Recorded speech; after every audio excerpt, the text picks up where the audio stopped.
News ভ্যানগার্ডের এক নজরে 25 আপনাদের সকলকে স্বাগত জানাই। আমি সুপ্রীতি রয়েছে আপনাদের সঙ্গে। রাজধানী আগরতলার বিভিন্ন হাসপাতালগুলিতে প্রতিনিয়ত পরিদর্শনে যান মুখ্যমন্ত্রী মানিক সাহা। সোমবারও একইভাবে তিনি পরিদর্শন করলেন রাজধানী আগরতলা শহরের আয়ুর্বেদিক হাসপাতালে সার্বিক বিষয় খতিয়ে দেখে তিনি আয়ুর্বেদিক মেডিকেল কলেজ এবং হোমিওপ্যাথিক মেডিকেল কলেজ করার পরিকল্পনা রয়েছে বলেও জানালেন সাংবাদিকদের সামনে।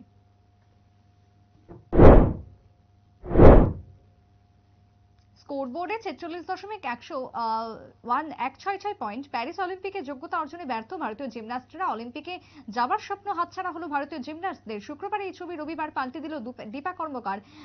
প্রথম ভারতীয় জিমন্যাস্টিক হিসেবে এশিয়ান চ্যাম্পিয়নশিপে স্বর্ণপদক জয় করল দীপা কর্মকার। উজবেকিস্তানের রাজধানী তাশখন্দে ভল্টে ছাড়া পারফরমেন্স প্রদর্শন করল দীপা। 13.566 পয়েন্ট নিয়ে স্বর্ণপদক জয় করল আসরে। 13,466 পয়েন্ট নিয়ে উত্তর কোরিয়া কিমস এবং 12,966 পয়েন্ট নিয়ে উত্তর কোরিয়ার জু কিং ব্রোঞ্জ পদক জয় করে। দীপার এই সাফল্যে অভিনন্দন জানিয়েছেন গোটা দেশের ক্রীড়া মহল।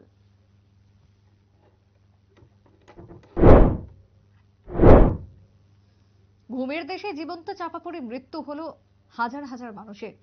এনাগ্রা প্রদেশের প্রত্যন্ত অঞ্চলের ভূমিধসের ফলে ঘটে এই দুর্ঘটনা, যার ফলে এলাকার বেশ কিছু অংশ মাটিতেই মিশে গেছে। উদ্ধারকারী দল উদ্ধার কাজ চালাচ্ছে।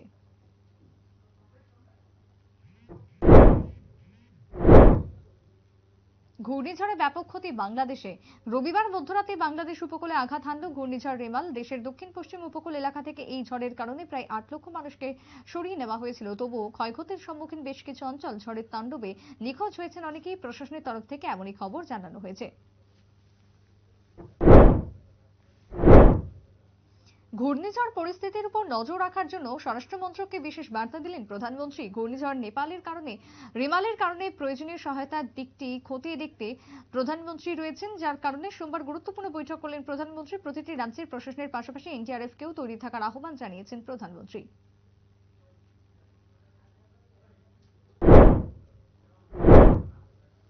আগামী 1 জুন সপ্তম দফার ভোট এবং তার আগে জুনে 2রা জুন জামিন শেষ হচ্ছে দিল্লির মুখ্যমন্ত্রী অরবিন্দ কেজরিওয়ালের। তার আগে জামিনের মেয়াদ বাড়ানোর জন্য সুপ্রিম কোর্টে আবেদন করলেন দিল্লির মুখ্যমন্ত্রী।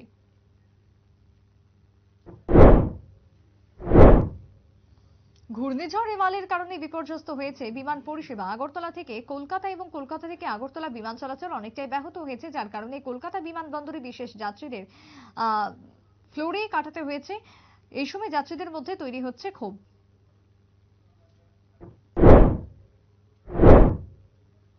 বাড়ি থেকে বাজার করতে আসার সময় টমটমে গুরুতর ধাক্কা খেলেন এক ব্যক্তি। ঘটনা তেলিয়ামুড়া মহকুমা এলাকায়। বর্তমানে আশঙ্কাজনক অবস্থায় আহত স্বপন দেবনাথকে ভর্তি করা হয়েছে জিবি হাসপাতালে। তবে এলাকাবাসীর অভিযোগ, ট্রাফিক ব্যবস্থার দুর্বলতার কারণে সংঘটিত হয়েছে দুর্ঘটনা।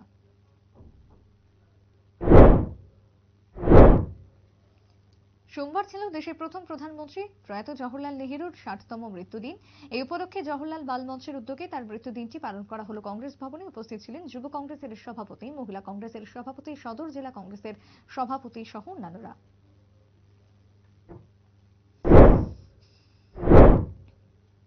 সন্তোষ মেমোরিয়াল প্রথম ডিভিশন ক্রিকেটের সুপার 4-এর দুদিনের প্রথম ম্যাচ শেষ হয়েছে রবিবার। মঙ্গলবার শুরু হবে দ্বিতীয় ম্যাচ। তবে তার আগে 4 দলীয় দুটি দল কসমোপলিটন এবং হার্ভের কাছে এই ম্যাচ অতি গুরুত্বপূর্ণ, কারণ প্রথম ম্যাচে হার্ভে লিড হাতছাড়া করেছে চলমানের বিরুদ্ধে। অপরদিকে কসমোপলিটন লিড হাতছাড়া করেছে পোলস্টারের বিরুদ্ধে, যার কারণে দুই দলের কাছে এই ম্যাচ অতি গুরুত্বপূর্ণ।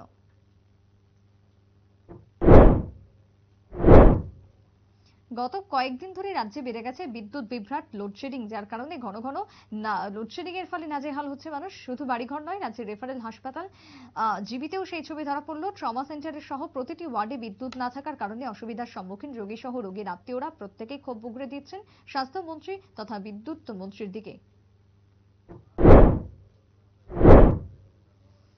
ঘূর্ণিঝড় রেমালের প্রভাব পড়েছে রাজ্যের জেলা এবং মহকুমাতেও। রাজধানীতেও সেই প্রভাব পরিলক্ষিত। রবিবার সকাল থেকে শুরু হয়ে গেছে ঝিরিঝিরি বৃষ্টি। সোমবার সকাল থেকে সেই বৃষ্টির পরিমাণ বেড়েছে। তবে পশ্চিমবঙ্গ বাংলাদেশের মতো ততটা প্রভাব এই রাজ্যে পড়েনি ঘূর্ণিঝড় রেমালের কারণে। তবে সারাদিন বৃষ্টিতে রাজধানীর পথঘাট ছিল অনেকটাই ফাঁকা।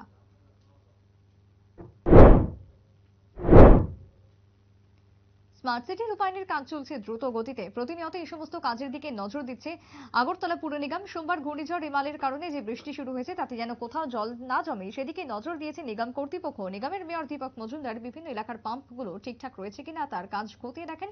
পাশাপাশি পুর নাগরিকদের যেন কোনো অসুবিধা না হয় সেই বিষয়ে তিনি কর্মীদের অবগত করেন।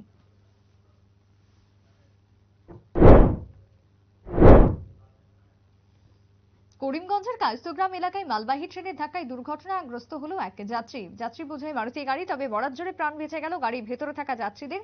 স্থানীয়রা দুয়ারিবাগ এলাকার রেলগেট না থাকার কারণে ঘটেছে এই দুর্ঘটনা বলে অভিযোগ করেন, যার কারণে রেল চলাচল বন্ধ হয়ে যায় বেশ কিছুক্ষণের জন্য। তবে রেল কর্তৃপক্ষের কাছে এলাকার রেলগেট তৈরির জোরালো দাবি উঠে এসেছে।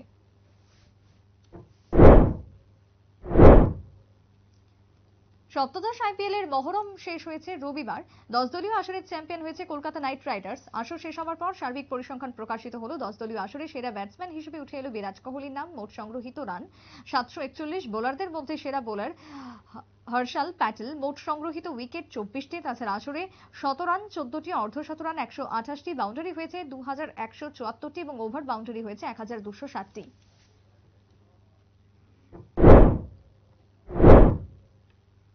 গত কয়েকদিন ধরে রাধানগর বাসস্ট্যান্ডে চালক এবং সহচালকদের নিয়ে তৈরি হয়েছিল এক সমস্যা। অভিযোগ উঠেছিল শাসক দলের এক নেতার বিরুদ্ধে। অবশেষে সমস্ত বিষয়ে সমস্যা সমাধানে মাঠে নামলেন পরিবহন মন্ত্রী সুশান্ত চৌধুরী। সোমবার মহাকরণে প্রশাসনের উচ্চপদস্থ আধিকারিকদের নিয়ে বৈঠক অনুষ্ঠিত। দ্রুত সমস্যা সমাধানে যান চলাচল স্বাভাবিক করার আহ্বান জানান মন্ত্রী।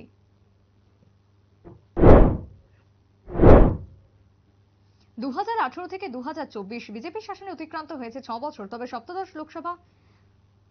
অষ্টাদশ লোকসভা নির্বাচনের ষষ্ঠ পর্যায়ের ভোট শেষে প্রাক্তন মুখ্যমন্ত্রী মানিক সরকারের বিরুদ্ধে একাধিক দুর্নীতিমূলক তথ্য পেশ করলেন শাসক বিজেপি দল। সোমবার দলের পক্ষ থেকে এক সাংবাদিক সম্মেলনে তথ্য প্রকাশ করা হয়। অভিযোগ করা হয় মানিক সরকারের প্রথম 112 দিনের দায়িত্ব পেলেন রাজ্যে নিহত হয়েছিলেন 118 জন, অপহৃত হয়েছিলেন 78 জন, ধর্ষিতা হয়েছিলেন 29 জন এবং নারী নির্যাতনের ঘটনা সংঘটিত হয়েছিল 66টি। ষষ্ঠ দফার লোকসভার ভোট শেষ হওয়ার পর এবার পুরুষের বিরুদ্ধে ইভিএম বদলের অভিযোগ উঠল বাঁকুড়ায়। অভিযোগ করলেন পশ্চিমবঙ্গের বিজেপি সহ কেন্দ্রীয় পর্যবেক্ষক অমিত মাল্লব্য। অভিযোগ রয়েছে পুলিশ সুপার এবং আইসি রুম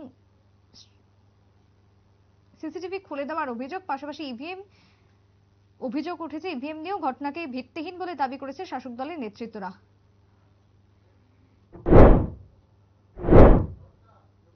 বিহারের পালিগঞ্জে সমাবেশ ছিল ইন্ডিয়া জোটের। কংগ্রেস নেতা রাহুল গান্ধী, আরজেডি নেতা তেজস্বী যাদব সহ হেভিওয়েট নেতারা মঞ্চে উঠতেই ভেঙে পড়ল মঞ্চের পাটাভূমি পা আটকে গেল রাহুল গান্ধীর। ঘটনার পর নিরাপত্তা রক্ষীরা খতিয়ে দেখছেন কোথায় কি দুর্বলতা রয়েছে, কি কারণে দুর্ঘটনার শিকার হতে হয়েছে রাজনৈতিক নেতৃত্বকে।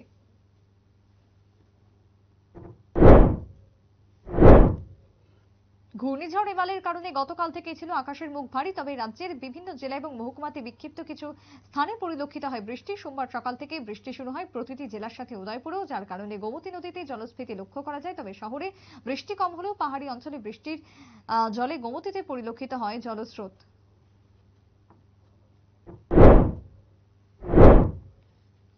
মাসে ন্যূনতম বেতন 18,000 টাকা, বার্ষিক বোনাস, পেনশন এবং নিয়মিতকরণের সুবিধা সহ 9 দফা দাবিতে ডেপুটেশন প্রদান করল মিড ডে মিলের কর্মীরা। খোয়াই জেলা শিক্ষা ভবনে ডেপুটেশন মিড ডে মিল কর্মীদের স্মারকলিপি তুলে দেন জেলা শিক্ষা আধিকারিকের হাতে।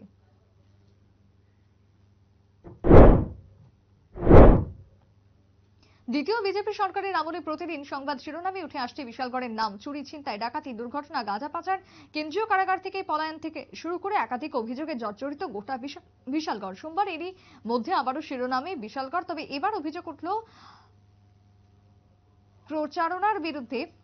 প্রতারণার বিরুদ্ধে। ফৌজের পোশাক পরে এক প্রতারক প্রতিদিন হাতে নিচ্ছে ব্যবসায়ীদের কাছ থেকে টাকা, মাছ, মাংস, মুদি দোকানের সামগ্রী সহ নগদ অর্থ। বিশালগড় থানার নিউ মার্কেটের প্রতিনিয়ত চলছে এই ঘটনা। পুলিশের কাছে জানিয়েও কোনো লাভ হচ্ছে না ব্যবসায়ীদের। ক্ষোভে ফুঁসছে ব্যবসায়ী মহল।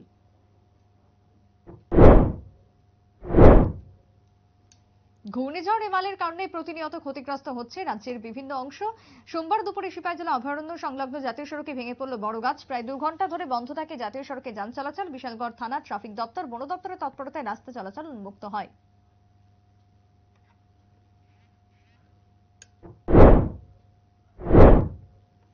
রবিবার মধ্যরাতে ভয়াবহ যান দুর্ঘটনায় মৃত্যু হলো এক ব্যক্তির। মৃত্যুর সাথে পাঞ্জা লড়ছেন আরো 9 জন শ্রমিক। ঘটনা চরিলাম বাজার সংলগ্ন জাতীয় সড়কে। প্রত্যক্ষদর্শীদের অভিমত, বিশালগড় উদয়পুর জাতীয় সড়কে দাঁড়িয়ে থাকা 12 চাকার লরি পেছনে ধাক্কা মারে TR01 AC 1937 নম্বরের একটি বোলেরো গাড়ি।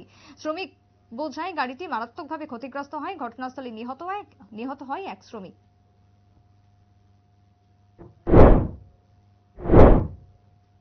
বৃষ্টিতে দুর্নীতির ছবি উঠে আসলো পানিসাগর মহকুমার তিলথই ভিতরগোল ব্রিজ সংলগ্ন এলাকায়। পেভার ব্লক দ্বারা তৈরি রাস্তা মরণফাঁদে পরিণত। রাস্তার মাঝপথে ধস নেমে তৈরি হয়েছে বড় গর্ত। পানিসাগর পূর্ত দপ্তরের চরম খামখেয়ালিপনা এবং গাফিলতির কারণে মরণফাঁদে পরিণত হয়েছে রাস্তাটি, যার কারণে জনজীবন অনেকটাই বিচ্ছিন্ন গোটা এলাকায়।